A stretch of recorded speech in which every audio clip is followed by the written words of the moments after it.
Odio ver cuando se va alejando el tren y ver caer tus lágrimas sobre el andén.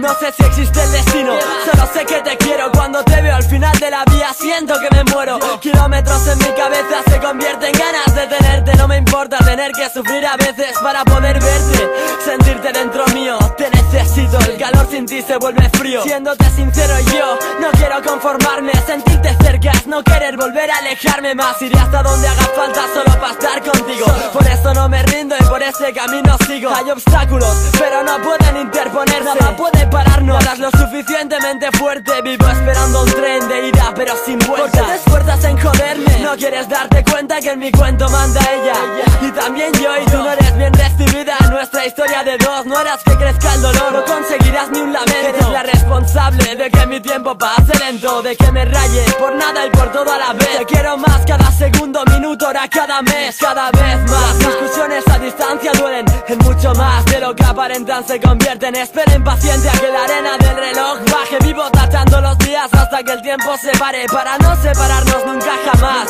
y no tener que recorrer ese trayecto nunca más. Será mi castigo la distancia, el tiempo, el distanciamiento. Sabes que no miento cuando digo que te quiero. No puedo verte cada día, pero sí en mi pensamiento, porque si te soy sincero, de aquí no sales ni un momento. Por culpa de ella tengo que imaginarte, observarte en fotos, meses, horas, minutos. Cada segundo es valioso. Por ella corazones se separan, se rompen en trozos, pero ni la distancia ni el tiempo va a poder con nosotros. Por culpa de ella tengo que imaginarte, observarte en fotos, meses, horas, minutos. Cada segundo es valioso. Por ella corazones se separan, se rompen en trozos, pero ni la distancia ni el tiempo va a poder con nosotros. Y sí, casi siempre estoy en silencio. Es por si oyes mis latidos a lo lejos. Te llevo en mi corazón, tú tienes tus llaves. Nada nos podrá separar jamás y además lo sabes. Todo en contra nuestro, menos las mariposas, las estrellas y el cielo que se disfraza de rosa. Tengo que aprovechar cada segundo que estoy contigo, porque después una vía separa nuestro camino para más tarde volvernos a juntar. ¿Por qué? No quiero,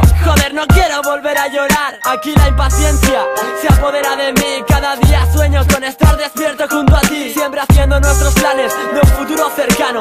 Tú y yo solos, agarrados por las manos. Entre semanas siempre espero a que sea viernes para coger un tren que me acercará a verte. Odio los lunes, pero no por el trabajo, sino por coger otro tren que 3 días antes me trajo. Estamos separados pero unidos por nuestros latidos. Compartimos una vía, un cielo, un mismo destino. La distancia, el tiempo no nos favorece. La distancia se va cortando cuando nuestro amor crece. El tiempo se hace eterno, la distancia veneno. Tú y yo gritamos fuerte porque necesitamos vernos. Quiero burlarme del tiempo, escupir a los kilómetros, secar lágrimas, dejar de estar triste para estar contentos lejos. Quiero irme lejos pero contigo y poder dejar la carga de esta pena en este escrito. Llamadas, mensajes aumentan las ganas y acortan un plazo. Las ganas de besarte, de darte un abrazo. Ojalá pudiera decirte que no hay que esperar, que nada nos va a separar, que el pasado quedó atrás. Por culpa de ella tengo que imaginarte, observarte en fotos, meses, horas, minutos. Cada segundo es valioso. Por ella corazones se separan, se rompen en trozos, pero ni la distancia ni el tiempo va a poder con nosotros. Por culpa de ella tengo que imaginarte, observarte en fotos, meses, horas, minutos. Cada segundo es valioso. Por ella corazones se separan, se rompen en trozos, pero ni la distancia ni el tiempo va a poder con nosotros. La distancia es lo que se interpone entre nosotros. Hay un camino que yo voy a recorrer para estar contigo. La distancia.